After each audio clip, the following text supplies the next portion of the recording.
I'm Rich Crampanis. Thanks so much for logging on to ShoreSportsZone.com. This is what Friday Night Football is all about. We've got coverage of other games across the Jersey Shore, but everyone's talking about Count Basie Field in Red Bank, the showdown.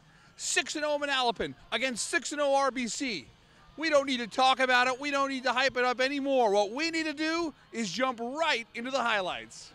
Sold-out crowd at Count Basie Field. What better way to set the stage than to listen to both pre-game huddles? No one comes to our field and tells us what to do. They want to play power football. We're going to show them power football. No, I'm prepared to die tonight. I hope you want to fight with me. I'm not going to go down. Let's go, get it up. Again. Again. Ready. Break the hole. Break the hole. Break the hole. If that doesn't get you fired up, I don't know what will. Opening drive, third down, Eddie Hahn to Nick Lubisher, sheds a tackle, and Nick Lubisher is gone. 75 yards for the score. We've seen him make a lot of great returns on special teams. Lubisher puts RBC in front 7-0, just a minute 24 in. Now, Manalapan with their opening drive. Dan Annarella to the air. Kyle Mullen gets his balance. Big catch for the tight end, defensive end, all the way to the 44, but the drive would stall.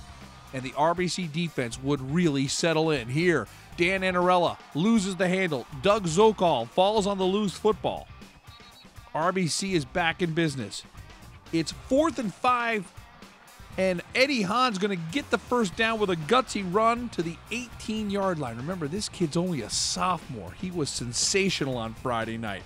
Early second quarter, Mike Cordova, a 5-yard touchdown run makes it 14-0. Want to show you this play one more time. Take a look coming across the middle of the screen.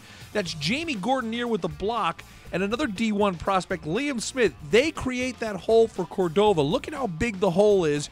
Cordova takes care of the rest. Nice balance by Mike Cordova. And RBC is up by 14. And Gordonier, he can do it all. Here he is, the big tight end. He's going to play defense at Miami, but this is pretty awesome. But he loses the handle. Mike DeMonte to the rescue. He recovers the fumble. The drive stays alive. And then Hahn to Lubisher. Look at this catch. Now look, in the high school football, you don't have the luxury of instant replay, but we do here at Shore Sports Zone. Stop it right there. Take a look. You need 1 foot in, and Nick Lubisher has 1 foot in the end zone. Great call by the officials. It's 21-0 RBC. Give credit to this Manalapan team, though. They were down 21. They answer back. Annarella with the touchdown pass to Gerard Hodge-Rocourt. It covers 36 yards. It's 21-7. And then late first half, a little trickery, the halfback option. Dan Debner with the interception. So at the half, it's a 21-7 football game. Manalapan did a good job of getting a little momentum back. And then, third quarter, more Manalapan defense. Another interception. This time it's Mark Goldstein. And now, down 2 scores, Manalapan starting to feel it a little bit. Amamu Mayfield, the super talented running back, he was kept at bay for almost the entire night. This was his best run of the night. And now Manalapan's on the move, looking to make this a 1-score game. But on 4th down, Zokol, the big quarterback sack. Doug Zokol had a game to remember. We're not done showing his highlights. And how about this run? Check out Nick Cella. He's like a pinball. He will not be denied. That is a relentless touchdown run, 37 yards. Wow, Nick Cella makes it 28-7. And the RBC defense continued its outstanding play. Doug Zokol had 4 sacks and a fumble recovery, all 4 sacks in the second half. That is absolutely tremendous. And then the knockout punch comes courtesy of Tommy Spurnell, an 18-yard touchdown run to put this game away.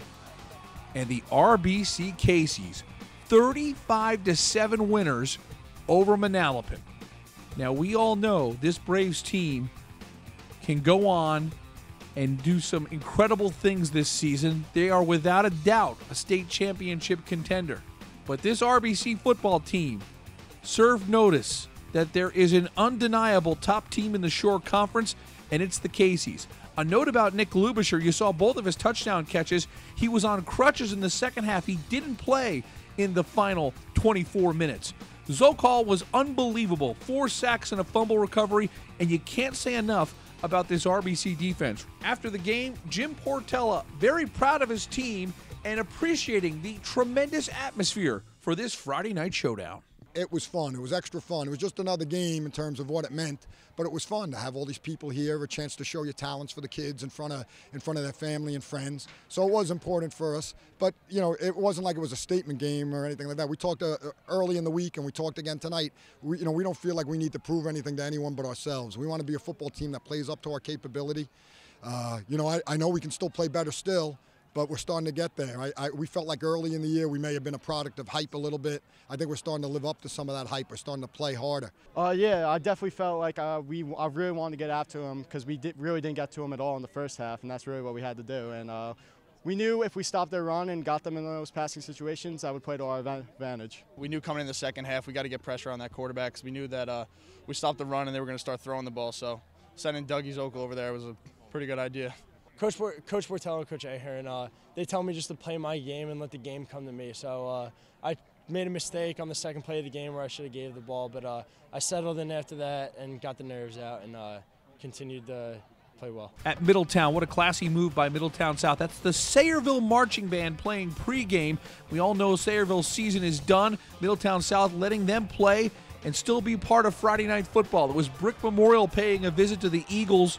First quarter, this is a great option play to Matt Cathy all the way down to the 34-yard line, and the Mustangs would strike first. Tim Santiago, a 14-yard touchdown. It's 7-0 Mustangs. On the ensuing kickoff, though, the Eagles have a lot of weapons, including this guy, Nolan Peerless. He's a good DB, and he's also dangerous with the football in his hands. This is a 65-yard return, but the drive would stall. So we see Middletown South getting it done on special teams and defense as well. That's James McCarthy sacking Santiago. But Brick Memorial had the momentum early in this football game. Look at Santiago to Carl Coombe, sheds the tackle. Coombe with the 33-yard touchdown. It's 14-0 Mustangs. But you kind of had the sense that Middletown South at home would be able to settle down and Matt Mosquera would get going. Here's A.J. Leandro with a nice catch just before midfield to the 49. And then it's Mosquera to Leandro one more time. Middletown South is on the move. And the Eagles would find pay dirt with their top scoring option. That's Cole Rogers finding the end zone. Good job by the O-line creating that hole. And Middletown South would come from behind and get a dramatic victory. You know, we see a lot of Matt Mosquera as the quarterback. He's also one of the best kickers in the Shore Conference. He has not missed a field goal this year. This one was his biggest of the year. The game winner with just under 2 seconds to go. Mosquera's boot gives Middletown South a 24-21 win over Brick Memorial. You saw 2 football teams that were coming off of tough losses the week before, and now the Eagles improved to 5-2 on the season as they win in dramatic style at home over the Mustangs. At Rumson, the Bulldogs hosting Lakewood. It was 14-6 RFH at the half. Third quarter action now. Bulldogs driving, but it's a fumble. Detrell Reed is able to fall on the loose football, and that allowed Chappelle Cook to go to work. Cook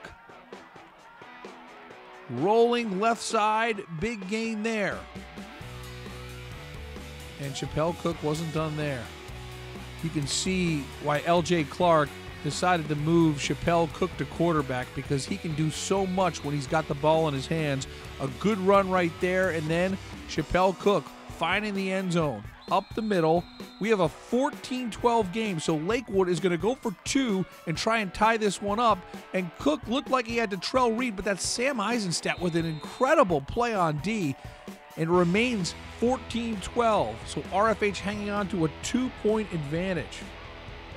And then here's O'Connor. Mike O'Connor, the sophomore quarterback, rolling around the right side, gets that ball over the plane. Great touchdown run by Mike O'Connor. RFH has got a little bit of breathing room now. It's 20-12 after the missed extra point. And then RFH's defense, opportunistic. That's Tucker Briggs, 2390 on the SATs. He was smart enough to fall on the football. Great job by Tucker Briggs. And Charlie Volker, oh, he has been unbelievable. Second straight week, he had a tremendous effort. Big run there, but the drive would stall, and then Lakewood threatens again. Cook with a great pass over the middle. You see Lakewood is driving with a chance to tie this football game, but they would stall on their drive, and then it's Charlie Volker time. Well, you think you got him in the pile, but he has that ability to get out, and Charlie Volker is out running everybody. This is an 81-yard touchdown, and then in the closing seconds, Connor Kelly is able to get a pick six, and the RFH Bulldogs are able to pull away for an impressive 33-12 victory over the Lakewood Piners. The score is a little bit deceiving. It was 20-12 late in the fourth. Volker puts it away with a touchdown run, and then the pick six is just insult to injury.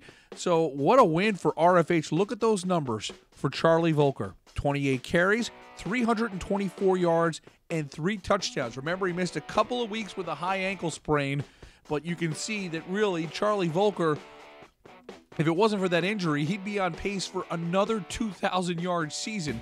And it doesn't matter really, because this young man's on his way to Princeton, and Rumson-Fair Haven picks up another big victory. They're now 4-2 on the season as they win 33-12 over Lakewood. Let's head down to Toms River South. The Hitting Indians coming off a heartbreaking loss last second to Southern Regional on this field. Last Saturday night, Jackson Memorial, their only loss to Brick Township. They are 5-1 and playing great football. Tymir Berry, we just got to figure out a way to bring the cameras to Toms River South every week because he is electric. A great spin move there, 17 yards. And then Berry, much more than a running quarterback. Look at him just buy time with his athleticism. He throws it up to Tyler Sosa, the Shore Conference's version of Troy Polamalu. Got the same number, too. It's 7-0. Toms River South strikes first. Jackson Memorial answers. Mike Gowlick, only a sophomore. 5-yard touchdown run. We're tied up at 7 early in the second quarter. And then, check out Khalil Green. He left the game late against Southern Regional. I thought he was going to miss a week or two. Boy, he is resilient. Comes back. That's a 53-yard touchdown run. It's a 14-7 football game. Jackson Memorial answering once again. Joe DeMeo. Nice job by the O-line giving him protection. DeMeo finds Kyle Johnson. This is a 53-yard scoring play. We're tied at 14 apiece with 8:40 to go in the second quarter. Jackson's defense would get a stop. They get it back. They go to the run game. Vincent Lee. Good job of just keeping those legs churning. That's a 25-yard gain down to the 10-yard line. It would lead to this. DeMeo to Brody Graham. That made it 21-14 Jackson. The Jaguars would also get a safety to take a 9-point lead, 23-14. So we have under a minute to go in the half, and Berry is keeping Toms River South in this football game here. A 16-yard run. Look at him absorb that hit like it was nothing.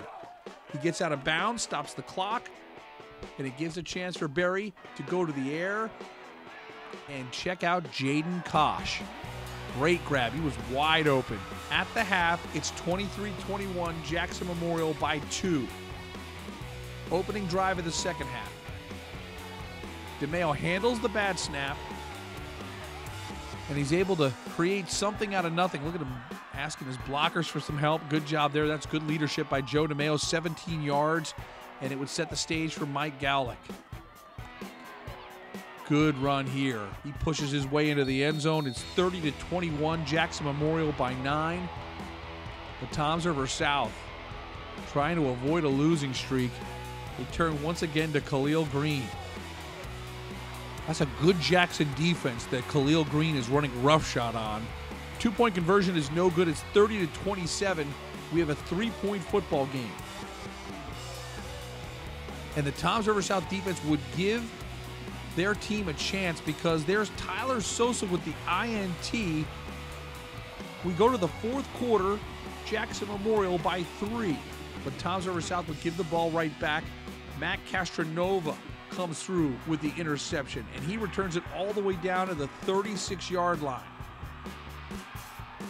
And that turnover would prove to be big because Jackson Memorial, sensing the chance to take control of this football game, they do. It's Gowlick with his 3rd touchdown of the night. This one from 4 yards out. That made it 37-27. And if you haven't been impressed enough by Mike Gowlick, check him out on this play. 3 touchdown runs, and this interception is awesome. And the Jackson Memorial Jaguars pick up another quality victory. Boy, they play a tough schedule. It seems week in and week out, Jackson Memorial faces a tough foe. And here they are, Walt Christopik's team at 6-1 on the season. They win by 10 at Toms River South. And after the game, our Alex Lorenzo was able to catch up with the sophomore, Mike Gowlick. It's hard coming up from freshman, but just keep practicing, do our job. It's great. He took me through the last interception, pretty much sealed the game there. It seemed you had to go up around 3 guys. Oh yeah, felt great. We intercepted me and Matt over the top. We've been practicing all week. That one play, okay, stayed on him, got the ball. A reminder, we're here every Friday and Saturday with our highlight show, so coming up on Saturday, we'll have more action from across Monmouth and Ocean County. And don't forget, on Sunday, we have our votes for the top play and top performer to win a Monmouth Building Center game ball. Another tremendous night of high school football. Thanks so much to our team at Shore Sports Zone for putting it together. I'm Rich Krampanis. We'll see you on Saturday with more high school football.